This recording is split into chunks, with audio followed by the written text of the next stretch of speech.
ఇదిగో ఆంటీ 50 రూపాయలు ఇవ్వు. చేతులు ఖాళీ లేవు, తర్వాత రాపో. ఆ? చేతులు ఖాళీగా లేవా? నేనేమైనా ముష్టి అడుక్కుంటున్నాను అనుకుంటున్నావా? తర్వాత రాపో అంటున్నావు. 50 రూపాయలు ఇస్తావా, లేదంటే ఈ బండిని ఇక్కడి నుంచి ఈడ్చుకోమంటావా? అంత దూరం ఎందుకులే గాని ఇదిగో.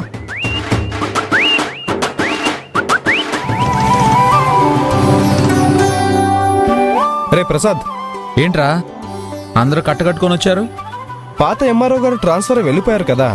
అవును, వెళ్ళి కూడా 3 రోజులు అవుతుంది కదా. కదా, ఇప్పుడు ఆ ప్లేస్లోకి కొత్త ఎంఆర్ఓ గారు వచ్చారా? అవునా? అవునరా, ఆయన ఆఫీస్కి రాకముందే మనం ఇంటికెళ్ళి కలిసి ఆయన బ్లెస్సింగ్స్ తీసుకున్నాం అనుకో, రాబోయే కొత్త కాంట్రాక్ట్లన్నీ మనకే ఇస్తాడు.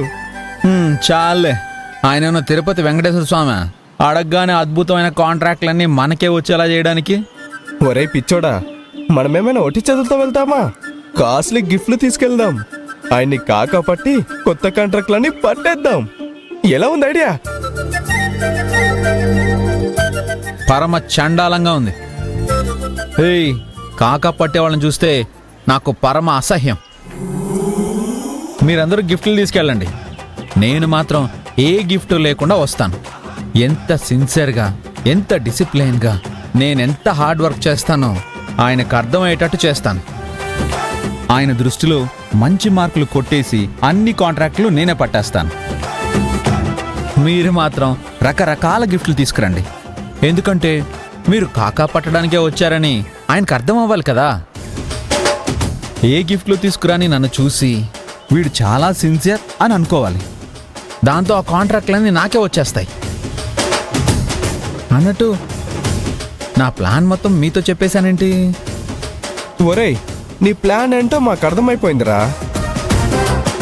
మేం మాత్రం తక్కువ తిన్నామా ఏంటి? మేం కూడా ఏ గిఫ్ట్ లేకుండా వెళ్తాం, మా నిజాయితీని నిరూపించుకుంటాం, ఆయన దగ్గర మంచి మార్కులు కొట్టేసి కాంట్రాక్ట్లు పట్టేస్తాం. రేయ్ పదండ్రా, బాయ్.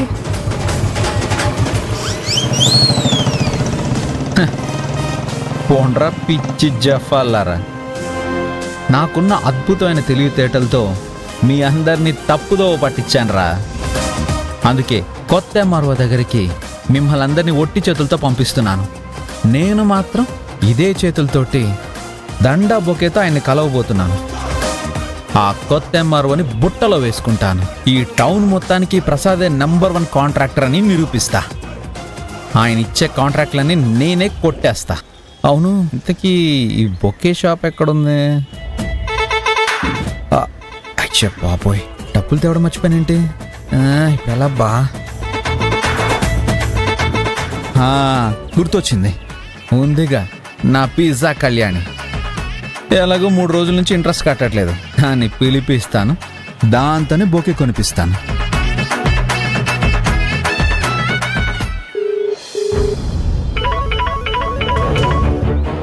హలో ప్రసాద్ గారు, చెప్పండి. నువ్వు ఎక్కడున్నా సరే నేను నీకు ఇప్పుడు ఒక లొకేషన్ పెడతాను, అర్జెంటుగా అక్కడికి వచ్చాయి. ఎందుకని? ఎందుకేంటి, 3 రోజుల నుంచి తమరు ఇంట్రెస్ట్ కట్టట్లేదు, ఆ విషయం డైరెక్ట్గా గుర్తు చేద్దామని. అది కాదు ప్రసాద్ గారు.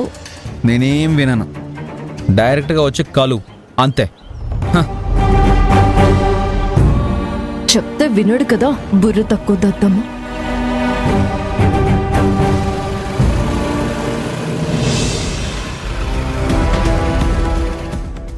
వచ్చావా? నేను చెప్పాను కదండి, నాకు డబ్బులు అడ్జస్ట్ కాలేదు. మీకు ఇవ్వాల్సిన ఇంట్రెస్ట్ మొత్తం రేపు ఉదయానికల్లా ఇచ్చేస్తాను.